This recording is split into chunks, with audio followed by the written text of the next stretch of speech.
السلام علیکم ورحمۃ اللہ وبرکاتہ۔ ماہ شعبان کے بارے میں کچھ غلط فہمیاں، کچھ خرافات، کچھ عبادات جو ثواب سمجھ کر کی جاتی ہیں، ہم آج کی بھی اس ویڈیو میں جانیں گے کیا ان عبادات کا ہمیں ثواب ہوتا ہے یا الٹا گناہ ہوتا ہے۔ سب سے پہلے یہ جانیے کہ ہر اس عمل کا ثواب ہوتا ہے کہ جو عمل اللہ کے رسول صلی اللہ علیہ وسلم سے ثابت ہو، آپ نے کیا ہو یا اس کے کرنے کا حکم دیا ہو۔ جو عمل آپ نے نہیں کیا، آپ سے وہ ثابت نہیں، آپ کے بعد آپ کے اصحاب سے یا تابعی سے یا تبع تابعی سے یا کسی محدث امام سے کسی سے ثابت نہ ہو، تو اس عمل کے کرنے کا فائدہ نہیں ہے، نہ ہی ثواب ہے، بلکہ الٹا گناہ ہے اگر اس کے اوپر ہمیشگی کی جائے تو۔ ماہ شعبان کے بارے میں بہت سے لوگوں کا یہ کہنا ہے کہ ماہ شعبان کی 15ویں رات کو عبادت کرنی چاہیے،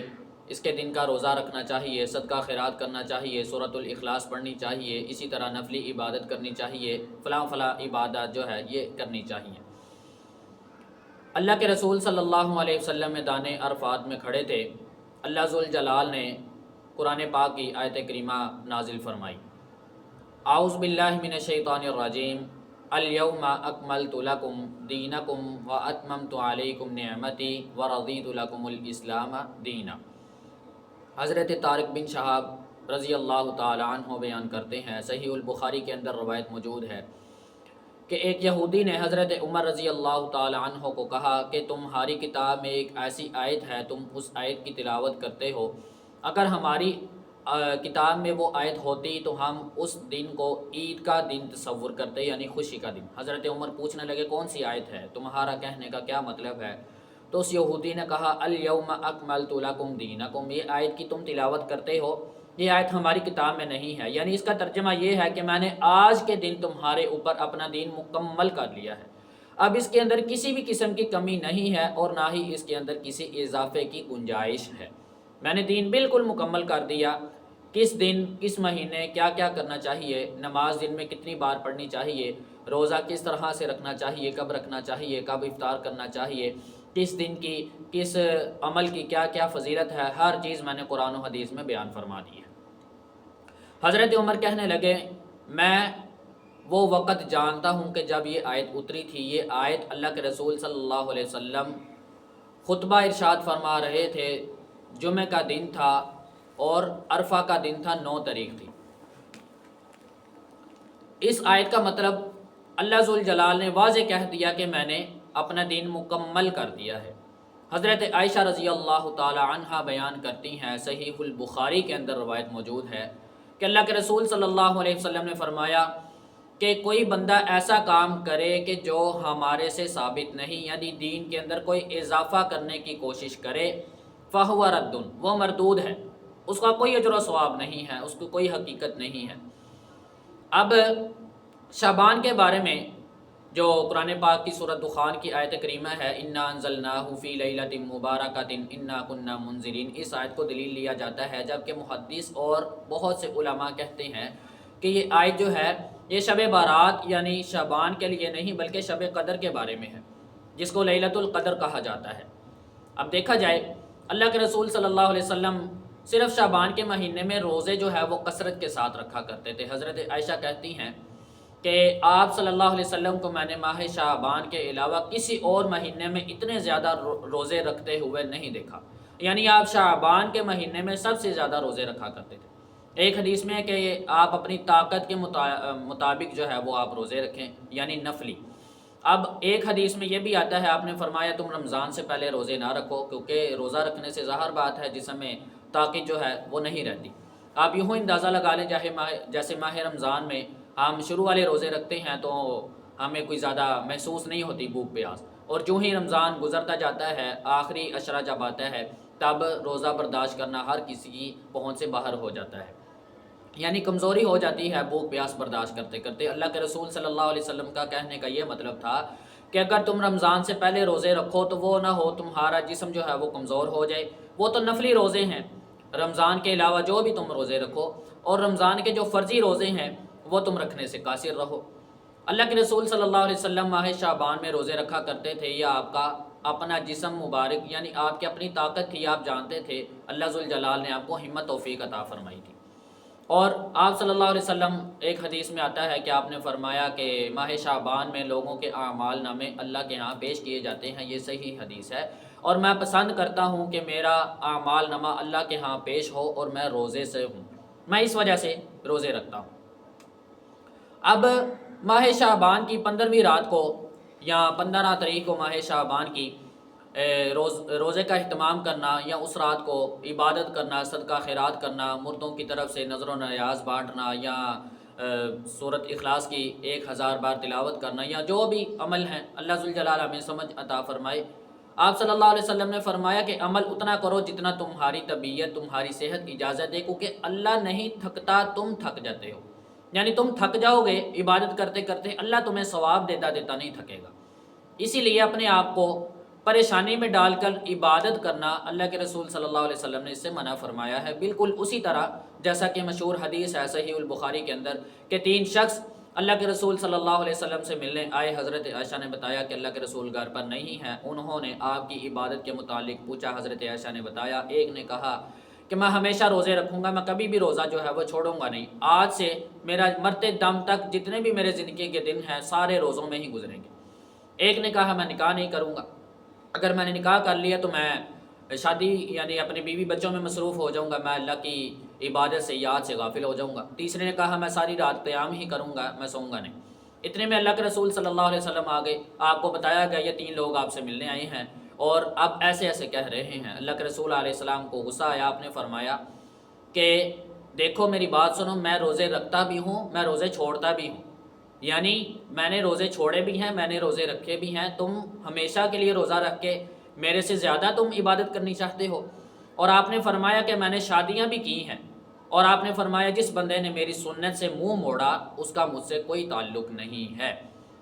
یعنی ان لوگوں نے کام تو اچھا کیا، روزہ رکھنا تو اللہ کے رسول علیہ السلام نے فرمایا کہ جس بندے نے اللہ کی رضا کے لیے محض صرف 1 دن کا روزہ رکھا، اللہ جہنم کو اور اللہ جہنم کی آگ کو اس سے 70 سال کی مسافت دور کر دے گا، صرف 1 دن کا نفلی روزہ۔ اور فرضی روزے کے بارے میں تو آپ سب تقریباً ہر رمضان میں حدیث سنتے ہیں کہ اللہ کے رسول صلی اللہ علیہ وسلم فرماتے ہیں کہ اللہ کہتے ہیں روزہ میرے لیے ہے اور اس کی جزا میں اکیلا دوں گا۔ اب اس بندے کا یہ کہنا کہ میں ساری زندگی روزے رکھوں گا کوئی برا کام نہیں تھا، لیکن اللہ کے رسول صلی اللہ علیہ وسلم سے ثابت نہیں تھا، اس لیے آپ نے اس کو کرنے سے منع فرما دیا۔ اب اسی طرح ہم نے دیکھنا ہے کہ جو شعبان کی جو بدعات، جو خرافات، جو عبادات ہمارے اندر پائی جاتی ہیں، کیا ان کا ثبوت ملتا بھی ہے؟ کہیں ایسا نہ ہو کہ ہم بھی اس بندے کی طرح ہم کہیں کہ جیسے اس بندے نے کہا تھا کہ میں ہمیشہ روزے رکھوں گا، ہم بھی کہیں کہ ہم اس رات کو صدقہ کرتے ہیں، خیرات کرتے ہیں، دن کا روزہ رکھتے ہیں، رات کو جاگتے ہیں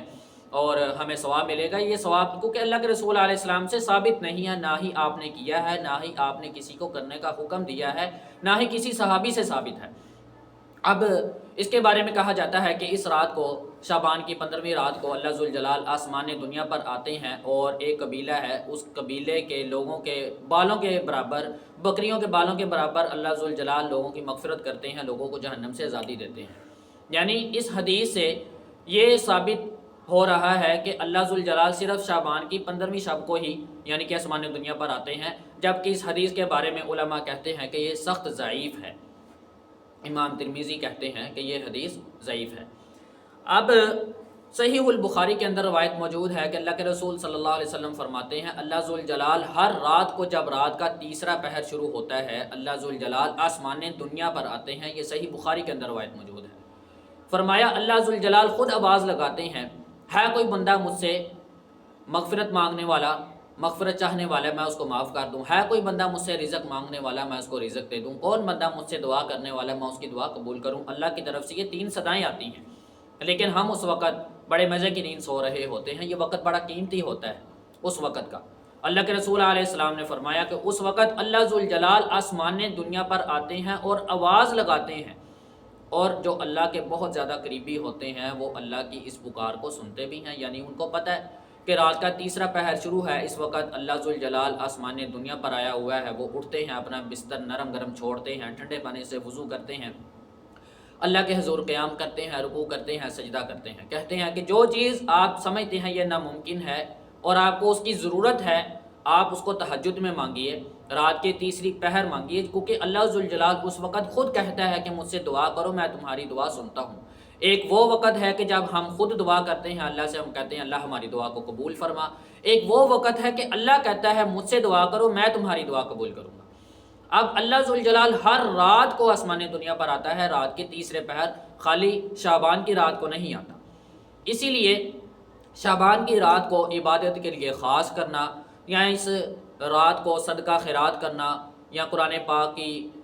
روٹین سے ہٹ کر بہت زیادہ تلاوت کرنا، یا اپنے آپ کو عبادت کرتے کرتے تھکا لینا، یہ اللہ کے رسول علیہ السلام سے ثابت نہیں ہے، نہ ہی آپ نے کرنے کا حکم دیا ہے۔ قرآن پاک میں بھی آتا ہے کہ لا اکراہ فی الدین، کہ دین میں کوئی تنگی نہیں ہے۔ اللہ ذوالجلال نے 1400 سال پہلے ہی اپنے پیغمبر پر یہ آیت کریمہ اتار کر امت محمدیہ کو یہ پیغام دیا کہ الیوم اکملت لکم دینکم، میں نے اپنا دین تمہارے اوپر مکمل کر لیا ہے۔ اللہ کے رسول علیہ السلام فرماتے ہیں، ہم اللہ سے دعا تو کرتے ہیں اللہ کل قیامت کا دن ہو ہمارے اوپر اپنی رحمتوں کا نزول فرمانا، اللہ ہمیں اپنے عرش کے سائے کے نیچے جگہ دینا، اللہ ہمیں اپنے نبی صلی اللہ علیہ وسلم کا پڑوس نصیب فرمانا، آپ کے حوض کا پانی نصیب فرمانا۔ سن لیجئے، اللہ کے رسول صلی اللہ علیہ وسلم نے فرمایا کہ میں کل قیامت کا دن ہوگا اپنے حوض پر ہوں گا اور لوگوں کو پانی پلا رہا ہوں گا، اور کچھ ایسے لوگ میرے قریب آئیں گے، وہ میری امت کے ہی لوگ ہوں گے، میں ان کو پہچان بھی لوں گا کہ یہ میری امت کے لوگ ہیں۔ کیسے؟ کسی نے آپ سے پوچھا اللہ کے رسول کل قیامت کا دن ہوگا، آپ اپنی امت کو کس طرح پہچانیں گے؟ وہاں پر تمام تر نبی اور ان کی قومیں امتیں جمع ہوں گی، آپ اتنے لوگوں میں ہمیں کیسے پہچانیں گے؟ آپ نے فرمایا جو تم وضو کرتے ہو، تمہارے وضو کے اعضاء کل قیامت کا دن ہوگا چمک رہے ہوں گے، اندھیرا ہوگا یا تم جہاں کہیں بھی کھڑے ہوگے تمہاری چمک سے مجھے پتہ چل جائے گا یہ میری امت کا فرد ہے۔ آپ کہتے ہیں کہ میں ان کو پہچان لوں گا، یہ میری امت کے ہی لوگ ہیں اور میرے پاس میرے حوض پر پانی پینے کے لیے آئے ہیں۔ آپ فرماتے ہیں میں ان کو پانی پلانا چاہوں گا، لیکن درمیان میں ایک رکاوٹ کھڑی کر دی جائے گی، ایک رکاوٹ کو حائل کر دیا جائے گا، میں ان کو پانی نہیں پلا پاؤں گا۔ اور میں پوچھوں گا کہ کیا وجہ ہے، دوسرے لوگ پانی پی رہے ہیں، وہ بھی میری امت کے لوگ ہیں، یہ بھی میری امت کے لوگ ہیں، ان کو پانی کیوں نہیں میں پلا پا رہا؟ آپ صلی اللہ علیہ وسلم کہتے ہیں کہ مجھے بتایا جائے گا اللہ کے رسول آپ کو نہیں پتا، یہ آپ کی امت کے ہی لوگ ہیں، لیکن آپ کے دنیا سے جانے کے بعد، دنیا سے رخصت ہو جانے کے بعد، انہوں نے آپ کے دین میں نئی نئی رسومات کو ایجاد کیا تھا اور ثواب سمجھ کر ان کو کیا کرتے تھے اور آگے کرنے کا حکم دیا کرتے تھے۔ اللہ کے رسول علیہ السلام فرماتے ہیں خود میں ان کو کہوں گا دور ہو جاؤ، دور ہو جاؤ۔ اس لیے ہمیں کوئی بھی کام کرنے سے پہلے کسی سے مشورہ کر لینا چاہیے نیکی کا، کہ میں یہ نیکی کرنا چاہتا ہوں، کیا مجھے یہ نیکی کس طرح سے کرنی چاہیے، کیسے کرنی چاہیے، کیا یہ نیکی کا مجھے ثواب بھی ملے گا یا الٹا گناہ ملے گا۔ اسی طرح اللہ کے رسول علیہ السلام سے صرف ماہ شعبان میں روزے کثرت سے رکھنا یہ ملتا ہے کہ آپ کثرت سے روزہ رکھے کرتے تھے۔ اگر میرا اور آپ کا جسم یا ہماری طاقت یہ اجازت دیتی ہے تو ہم شعبان کے روزے رکھیں، وگرنہ آج کل جو حساب کتاب ہے ہم اپنے فرضی ہی روزے پوری کر لیں تو بڑی بات ہے۔ اللہ ذوالجلال ہمیں سمجھنے کی توفیق عطا فرمائے۔ اور یہ جو کچھ بھی میں نے بیان کیا ہے، نعوذ باللہ معاذ اللہ، اللہ کے گھر میں بیٹھا ہوا ہوں، الحمدللہ باوضو ہوں، یہ سب کچھ میں نے علماء کی تحقیقات کے بعد اور 2-3 دن مطالعے کے بعد میں نے یہ مختصر سا آپ کو اپنے انداز میں بیان کیا ہے۔ اللہ ذوالجلال مجھے اور آپ کو سمجھنے کی توفیق عطا فرمائے۔